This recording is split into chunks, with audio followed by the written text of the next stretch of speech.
Vamos abrir a palavra de Deus em Mateus, no capítulo 16, os versículos 13 e 18. Mateus 16, 13 e 18. Está Jesus conversando com os discípulos, e é uma passagem que ele conversa separado com os discípulos. Ele tem um tempo com eles, e é isso que eu quero ler com vocês agora. Diz assim: chegando Jesus à região de Cesareia de Filipe, perguntou a seus discípulos: quem os outros dizem que o Filho do Homem é? Eles responderam: alguns dizem que é João Batista, outros Elias, e ainda outros Jeremias ou um dos profetas. E vocês? Perguntou ele: quem vocês dizem que eu sou?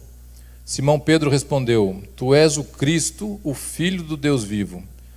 Respondeu Jesus: feliz é você, Simão, filho de Jonas, porque isso não foi revelado a você por carne ou sangue, mas por meu Pai que está nos céus.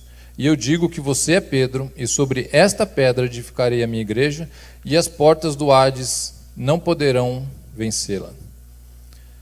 Jesus fala com os discípulos aqui, e eles tinham uma expectativa com relação a Jesus. E desde a época de Jesus, que Jesus veio, Jesus tem falou com eles naquele momento, ensinou várias coisas, pregou várias coisas, mas já desde aquela época, mais de 2000 anos atrás, Jesus falava sobre a vinda dele de novo. Agora vocês imaginem a complicação que era isso para eles, porque eles estavam esperando o Messias. Então já tinha ficado um tempo de silêncio, de mais ou menos 400 anos de Deus em silêncio. E aí vem Jesus, um momento de que eles estavam esperando que viesse alguém, porque existiam muitas profecias falando sobre a vinda de Jesus. E depois desse período de silêncio, em que aparentemente Deus, se a gente for olhar, parece que esqueceu deles. O povo ficou lá sem fazer nada 400 anos, imagina o que é isso. E até eu queria fazer um adendo, não é sobre o nosso assunto, mas se você está passando por um período de silêncio na tua vida, fala: Deus não está me ouvindo, Deus não está fazendo nada, Deus está parado lá e eu estou aqui sofrendo e não está acontecendo. Saiba que Deus está trabalhando mesmo sem a gente estar sabendo. Deus está trabalhando mesmo que a gente não está vendo. Então, se você estiver nesse período de silêncio, que às vezes a gente sente assim, parece que Deus está tão quieto, né? Deus está trabalhando, amém? E aí estava então o povo judeu esperando esse Messias. Aí chega Jesus começa o ministério dele com 30 anos. E aí, de repente, ele já começa a ensinar sobre a volta de Jesus, a volta do Messias, a segunda vinda de Jesus. Agora você tem noção de que causava na cabeça deles? Fala: mas não é você que vai vir resolver tudo, agora você está falando de um outro que vai voltar e você vai morrer. Como é que é essa coisa toda? Eu creio, e porque eu creio na Bíblia, eu creio que essa volta de Jesus, ela é verdadeira e ela é proeminente. A gente estudando todas as profecias, a gente estudando tudo que já foi estudado, tudo foi revelado na Bíblia, tudo que a gente compara com a nossa vida hoje, a gente vê que cada vez mais próximo a gente está vindo da volta de Jesus. Cada vez mais coisas estão acontecendo, e uma coisa que a gente conversava esses dias no grupo, é que às vezes, porque tanta coisa vai acontecendo, a gente acaba ficando, é normal, mais uma coisa, essa profecia também também aconteceu, isso também aconteceu, e a gente acaba dando uma importância menor para isso. E é muito importante a gente não dar essa importância menor, porque é a volta de Jesus, vai acontecer uma vez só. Ela vai arrebatar uma vez só, você vai ter essa chance no arrebatamento. Por enquanto é tudo simples, é só como o pastor falou, eu aceito. O sacrifício já foi feito lá na cruz, ele já morreu por nós, a gente só tem que aceitar. Eu acho que essa é a dor que vai causar tanto naquele dia, porque muita gente vai lembrar que podia ter aceitado. Podia ter falado: eu quero isso para mim. E ia falar: depois, não, eu vou mais tarde. Quando a porta se fechar, não tem volta. E ali está Jesus falando sobre isso e ensinando várias vezes sobre isso, e essa certeza que nós temos de que ele vai voltar. E se eu fizer uma enquete assim, quem acredita aqui que Jesus vai voltar? Eu creio que todo mundo vai levantar a mão. Todo mundo que tem algum conhecimento cristão, que segue algum tipo de linha cristã, acredita que Jesus vai voltar. Agora, uma pergunta que eu faço: será que nós esperamos o mesmo Jesus? Quem que é o Jesus que nós esperamos? Quem que é esse Jesus que vai voltar que nós esperamos? É o mesmo para mim e para você? Você fala: mas que pergunta estranha. Mas se a gente for olhar, a sociedade é formada de pessoas que tem culturas diferentes, que tem regras diferentes, que tem paradigmas diferentes, e essa é a sociedade.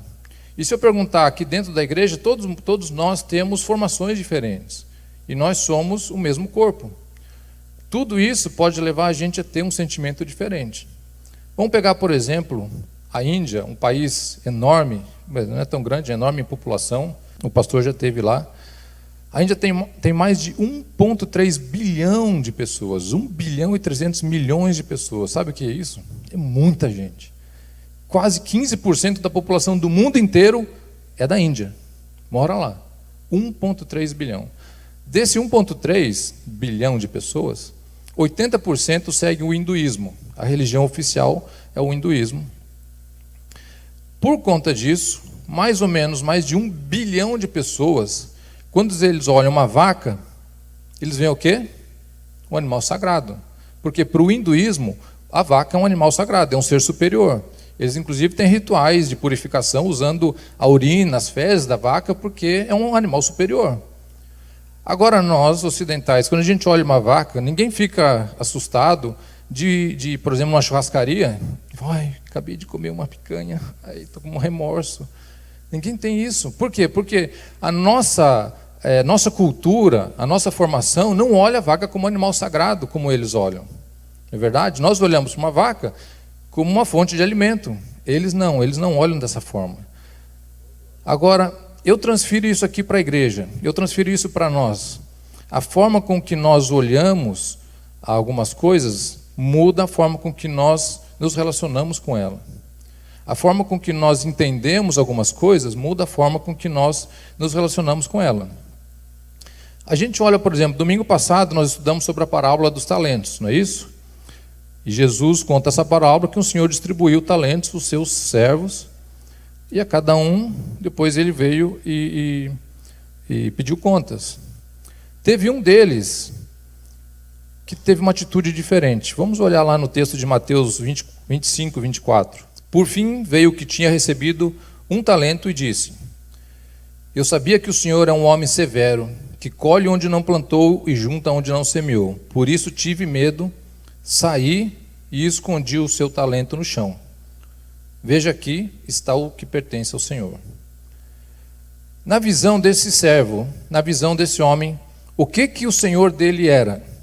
Severo e lhe dava medo. Essa era a visão que ele tinha, e a parábola fala de quem que é esse senhor?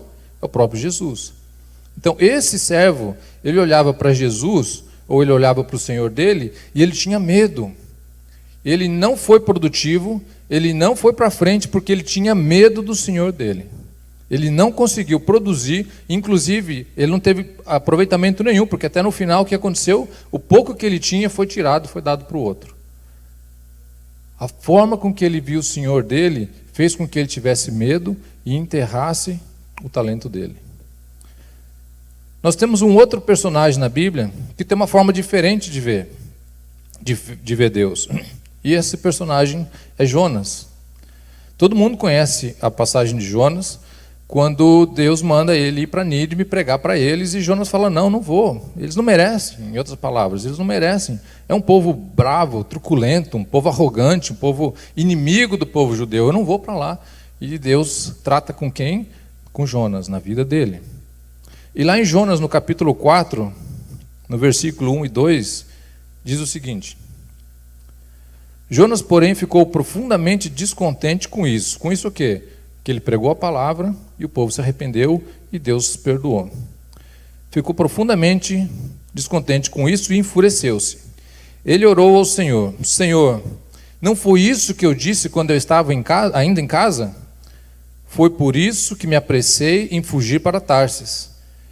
Eu sabia que tu és Deus misericordioso, compassivo, muito paciente, cheio de amor e que prometes castigar, mas depois te arrependes.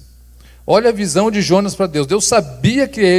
Jonas sabia que Deus era tudo isso e falou: não vou. Se eu for lá e pregar, você vai perdoar eles. Eu não quero que perdoe eles. Inclusive, eu acho que Jonas poderia ser classificado como o maior pregador da Bíblia. Em um dia, andando, sem vontade, ele pregou numa cidade e mais de 600 mil pessoas se converteram, num dia de pregação. Bateu o Pentecoste. Um dia, só Jonas andando, e isso que ele estava sem vontade. Imagina se ele tivesse motivado, né? Agora, essa visão de Jonas fez com que ele soubesse no coração dele que Deus ia perdoar aquele povo. Porque a visão de Jonas não era uma visão de um Senhor severo e ruim, era um Senhor de amor. Deus, a Bíblia fala lá em 1 João, que Deus é amor. Nós estávamos cantando aqui agora há pouco, Deus é bom, Deus é bom. Agora, Deus é bom todo o tempo? Todo o tempo Deus é bom. E quando Deus não fala? Quando fica 400 anos sem falar? Deus ainda é bom? Deus ainda é bom. Nós temos que ter essa certeza. E Deus mostra o amor dele quando fala em João 3,16 que ele fez o quê? Ele deu o filho dele para morrer por nós. Isso é a prova do amor dele. Mas então qual que é a diferença do primeiro Deus para o segundo Deus? Por que um é severo e por que um é amoroso? Por que um dá medo e o outro você vê que se derrete de amor? Vamos ver ali, ainda em Tiago, no capítulo 1 de Tiago, no versículo 17. Só para complicar um pouquinho mais isso daqui. Lá fala assim: toda boa dádiva e todo dom perfeito vem do alto, descendo do Pai das luzes, que não muda como sombras inconstantes. Ou como dizem outras variações, em Deus não há mudança e nem sombra de variação, como tem nessa versão. Se Deus não muda e não tem nem sombra de variação, e ainda lá em Hebreus fala que Ele é o mesmo ontem, hoje e eternamente. Então, se Ele tem essa constância, como é que eu posso de repente estar vendo um Deus severo, bravo e ruim, que me dá medo, e ao mesmo tempo um Deus de amor, que tem paciência e é misericordioso? Onde é que está essa diferença? Essa diferença está em nós. Como nós olhamos para Deus, como nós enxergamos a Deus, como que nós vemos esse Deus que nós estamos esperando. Aquilo que está no meu coração faz eu olhar para Ele. Lembra da vaca na Índia? Quando você olha para Ele, aquilo que estava no coração deles, ou que está no coração deles, que está na mente deles, faz eles olharem para aquele animal e falar assim: não, isso aqui eu não posso tocar. E a gente olha para aquele animal e fala: um churrasco disso aqui nessa hora ia ser boa. Aquilo que está dentro de nós. A própria igreja ajuda, e eu digo ajuda no sentido de que ela contribui de uma forma negativa ou atrapalhando, a fazer com que essa mistura de pensamentos seja ainda pior. Se a gente olhar, por exemplo, a teologia da prosperidade. O que é a teologia da prosperidade? É onde nós temos um Jesus, um Deus, que é mais ou menos como se fosse o BNDES. Todo mundo conhece o BNDES, Banco Nacional de Desenvolvimento Social do Brasil? Jesus é o BNDES da fé.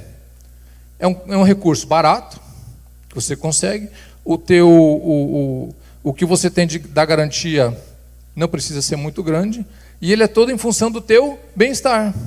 Esse é o Jesus BNDES da teologia da prosperidade. Um Deus que trabalha em função de nós, para que a gente viva bem, para que a gente coma bem, para que a gente tenha uma vida boa, farta aqui. Esse é o sacrifício de Jesus.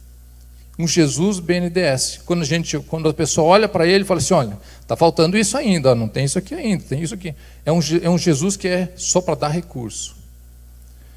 Por outro lado, nós temos outras igrejas que pregam Jesus coach. Quem que é o Jesus coach? O Jesus coach é aquele que dá conselho, é aquele que motiva.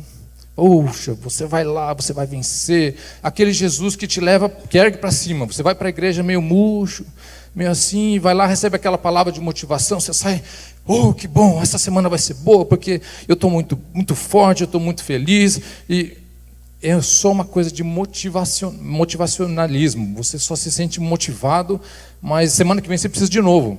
O Jesus coach, você precisa estar todo dia lá, pedindo mais, pedindo mais, pedindo mais. A tua experiência com o Jesus coach é baseada em você. Você é o centro das coisas. Você que é o centro do universo, e o discípulo, ele sempre tem o benefício do mestre. Agora tem outras igrejas, por outro lado, que são mais radicais. Não tem nem um Jesus BNDES, não tem um Jesus coach, mas tem um Jesus ditador. Aquele Deus que achei, se usar calça, inferno. Raspou a perna, aí você vai direto para o inferno. O homem fez não sei o quê, vai para o inferno, vai para o inferno. É cheio de placa de não pode isso, não pode aquilo. Tudo que é bom na vida dá a impressão que ou é proibido, ou é ilícito, ou faz mal. tudo que você pensa, isso aqui é bom. Não, não pode, é proibido, é pecado. Isso aqui, não, isso aqui também não pode, isso aqui é pecado. Tudo que aquilo que a gente pensa de poder usufruir, faz mal, é errado, não pode. Aí a gente acaba fazendo o quê? Vivendo mais a parte religiosa da coisa, ou seja, eu tenho que fazer um sacrifício para poder servir esse Deus, mesmo que eu não queira, eu estou com raiva disso que eu estou fazendo, mas eu tenho que fazer porque Deus é exigente demais, então tá ok, Deus, vamos lá. É esse ditador severo que eu tenho que ter medo, então a gente acaba vivendo debaixo de uma ditadura da fé. Algum desses deuses é o Deus verdadeiro, será? Será que algum desses aqui é o Deus que a gente está esperando? A gente se pega, às vezes, em momentos diferentes, olhando para Deus de uma forma diferente. Às vezes a gente acaba olhando um Deus como sendo o Deus coach, que eu preciso de um conselho, eu preciso de uma motivação. Deus, eu estou tão... tenho nem vontade de cantar. Deus, me dá alguma coisa para eu poder ficar motivado. Não, faz alguma coisa aí para mim, me dá uma palavrinha.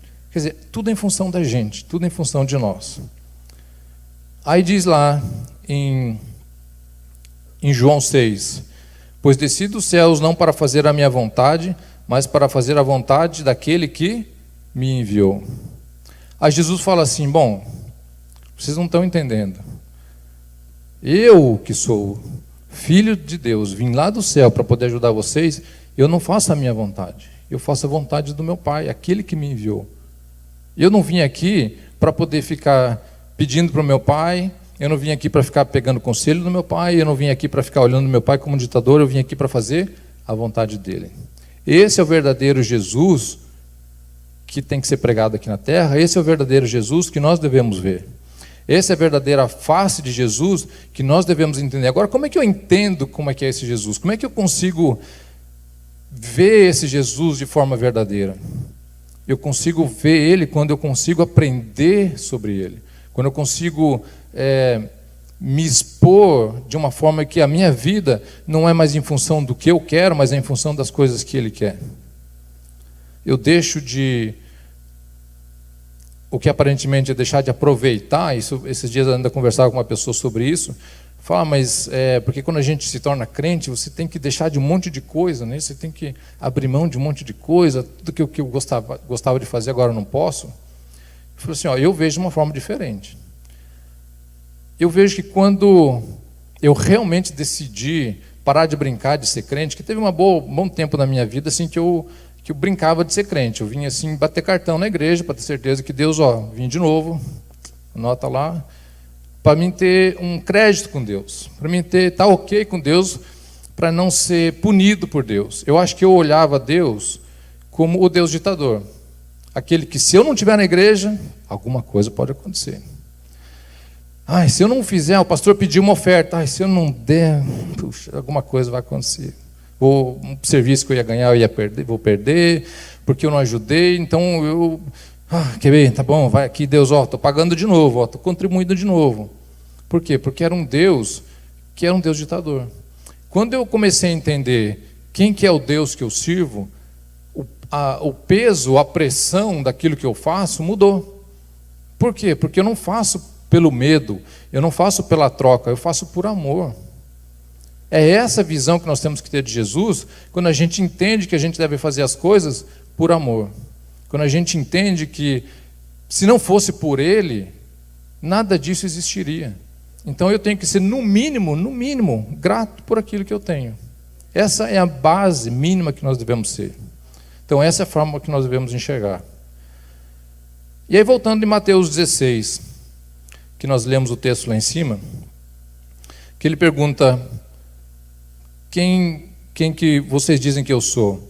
E pergunta para os discípulos, né? E vocês, quem dizem que eu sou? Aí eu pensando sobre isso, falei assim, será que Jesus estava com um problema de autoconsciência, assim, será que eu estou fazendo um trabalho bem feito? Será que o que eu estou fazendo está passando direito para ele? Será que eu preciso... Ninguém tem falado para mim como é que eu estou agindo aqui na terra? O que as pessoas estão falando? Estão gostando de mim? As pessoas estão achando que eu estou fazendo um bom trabalho? Era isso que Jesus estava querendo saber?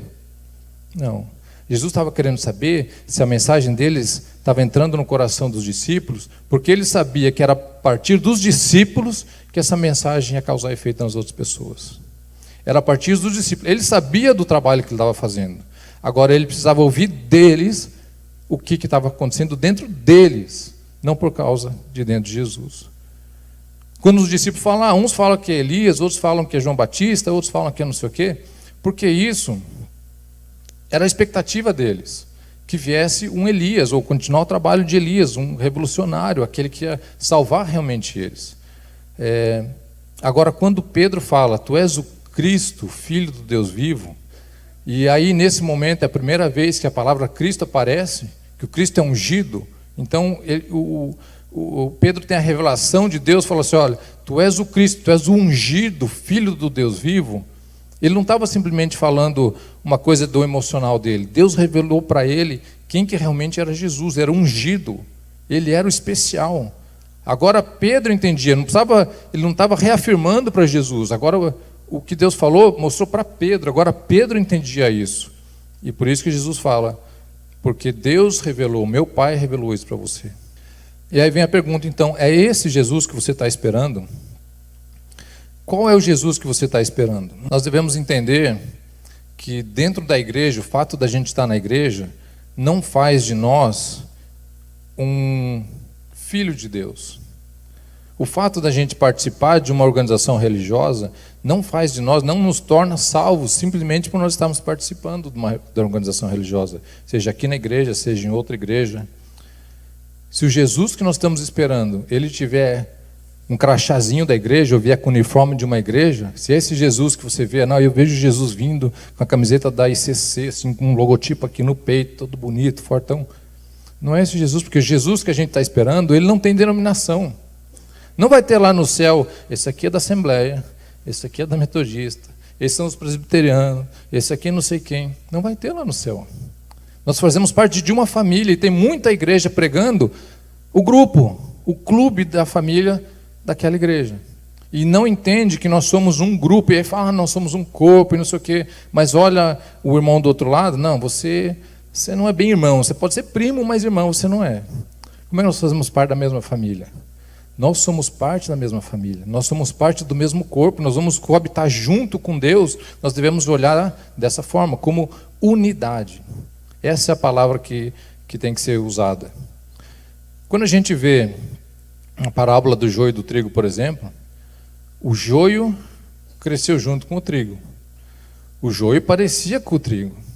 O joio tinha cacho, o joio tinha caule, o joio tinha a altura do trigo, tinha a cor do trigo, mas quando chegou na hora da colheita, o joio estava vazio. Não tinha nada dentro do joio. O que isso quer dizer? Você está dentro da igreja, você vive da igreja, você participa na igreja, você ajuda na igreja, você vai na igreja.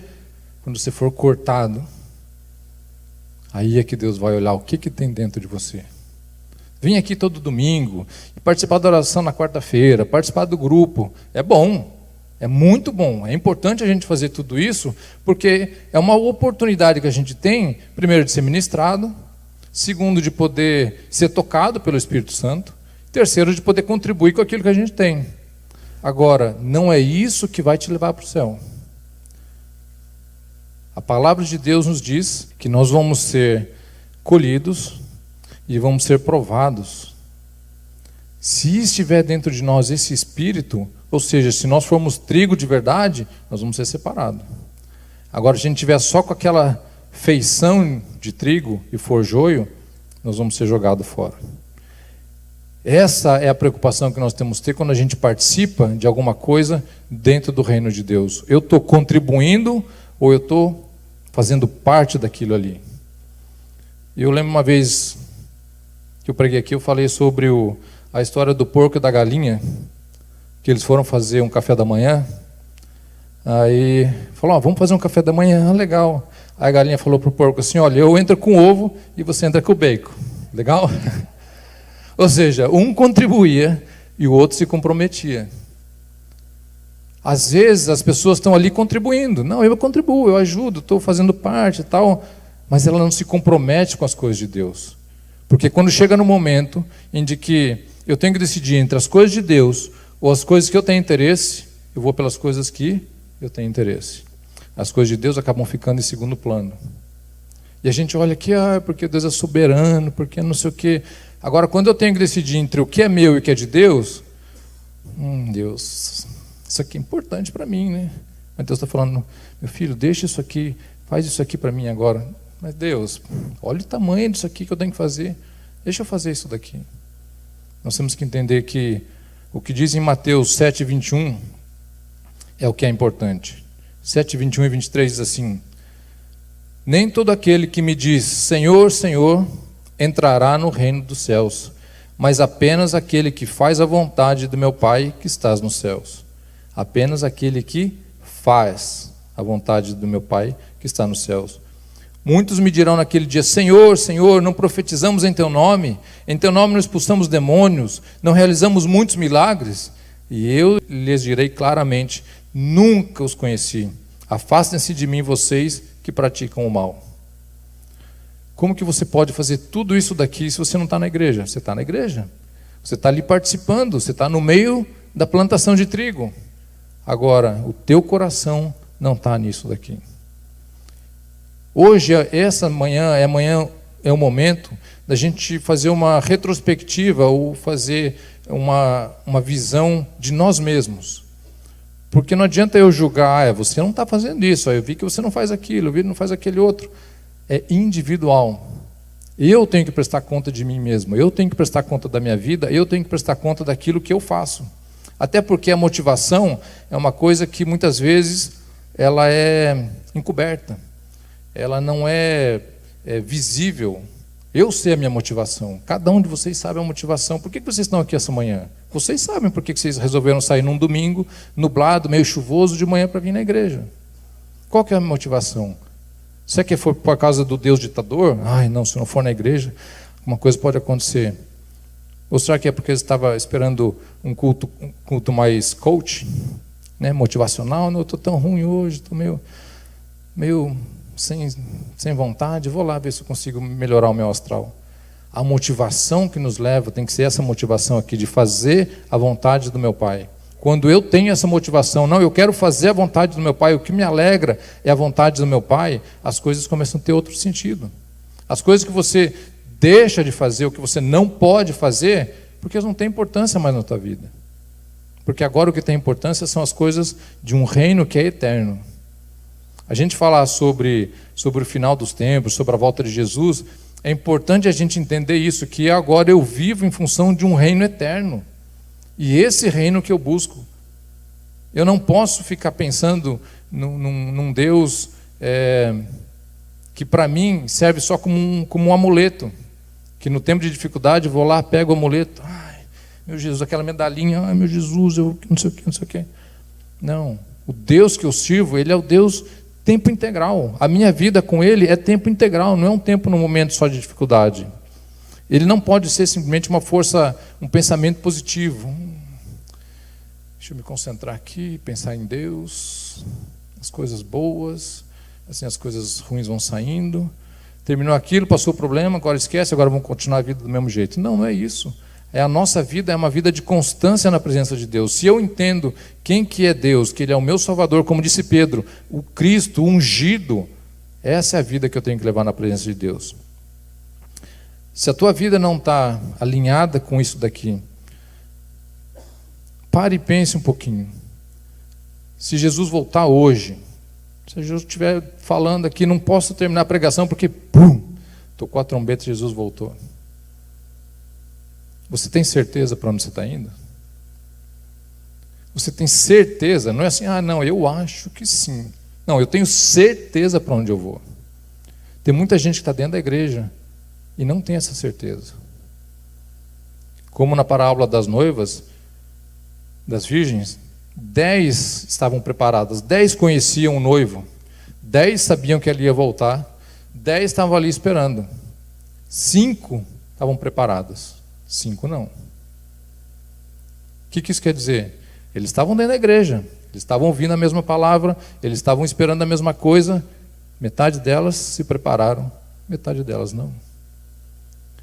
Quando eles escutam que o noivo está vindo, elas, está acabando o azeite, me empresta teu azeite. Não tem como. O pastor pregou isso daqui uns domingos atrás. A salvação é individual, é minha, não tem como eu dividir com você. Não, empresta um pouquinho da tua salvação. Não, desculpa, mas ela é minha. Não tem como eu dividir a minha salvação com você. Você tem que fazer por você. E elas vão, quando elas voltam, a porta está fechada, e o noivo fala, não conheço vocês. Essa importância a gente tem que dar para as coisas de Deus, principalmente quando a gente fala da volta de Jesus. O pastor Hélio falava aqui também esses dias, tem duas formas da gente encontrar Jesus, morrendo ou na volta dele. Ninguém sabe, nenhum nem outro. Ninguém sabe se eu vou morrer agora, ou se eu vou morrer daqui 100, 50 anos, sei lá quanto tempo. Ninguém sabe se Jesus vai voltar agora, ou se vai demorar ainda mais outros 100 anos para voltar. A coisa é, eu estou preparado para qualquer uma das duas? Eu estou preparado para encontrar com ele se eu morrer, ou estou preparado para encontrar com ele se ele voltar? Essa é a pergunta que nós temos que fazer. Se você ainda não tem essa certeza, se você tem dentro do teu coração assim uma dúvida, puxa, estou tanto tempo na igreja, tenho até vergonha de falar que eu não tenho certeza para onde eu vou. Não precisa ter vergonha. Não tenha vergonha daquilo que é a coisa mais importante da tua vida. Não tenha vergonha disso. Feche teu olho. Se coloque na presença de Jesus agora. Ele está te esperando, olhando para você, falando, meu filho, eu quero fazer parte da tua vida. Esse amor que Jonas falou, que sabia que ele era Deus de misericórdia, um Deus de amor, um Deus paciente, é o mesmo Deus que está aqui hoje para poder te visitar. Olha para dentro de você. Como você tem servido esse Deus? Você tem olhado para Ele como fonte de recursos, simplesmente? Você tem olhado para Ele como alguém que vai te dar um conselho bom? Você tem olhado para Ele como um ditador? Agora entenda que Ele é a fonte de recurso. Ele é aquele que pode te dar o conselho bom. Ele é aquele que tem padrões altos de exigência. Mas tudo isso a gente vai alcançar quando o nosso coração estiver realmente na presença dEle. Senhor Jesus, aqui está o Teu povo, Senhor. Todos nós, ó Senhor, fazemos parte de uma grande família, Pai. Todos nós fazemos parte dessa grande lavoura, Senhor. E nós queremos ser achados cheios, ó Senhor, no dia da Tua volta, Pai. Nós queremos ser achados, ó Senhor, produtivos, Senhor, no dia da Tua volta, Pai. Não nos deixe, Senhor, ser enganados pelo diabo, Pai, achando que nós estamos fazendo algo em favor a Ti, Senhor.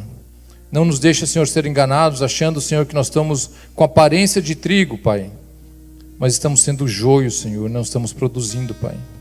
Que cada um essa manhã aqui, Senhor, produza, Pai.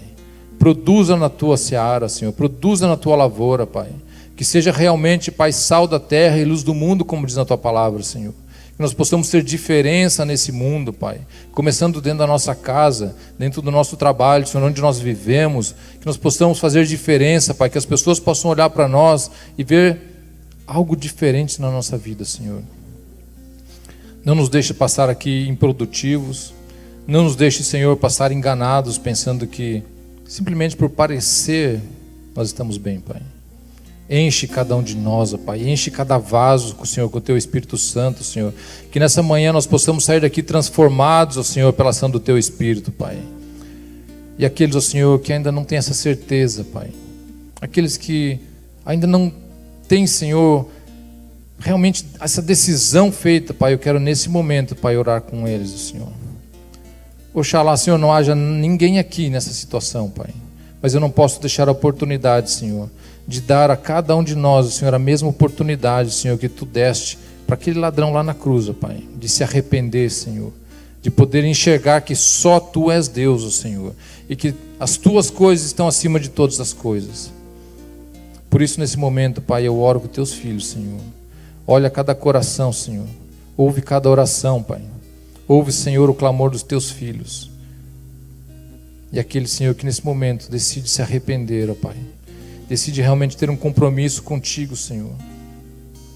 Possa receber a ação e a visita do Teu Espírito Santo, Pai, nesse momento, Senhor. que haja transformação de vida, Pai. Que haja, Senhor, realmente um renovo, Senhor. Que haja um novo nascimento, Senhor, na vida dos teus filhos, ó Pai. Que o teu Espírito Santo possa, Senhor, ser nesse momento injetado, Senhor, dentro do espírito dos teus filhos, ó Senhor. Em nome de Jesus, Senhor. Que haja novo nascimento nessa manhã, Senhor. Que haja novo nascimento, Senhor, nas nossas vidas, ó Pai. Renova, Senhor, o nosso voto contigo, Senhor.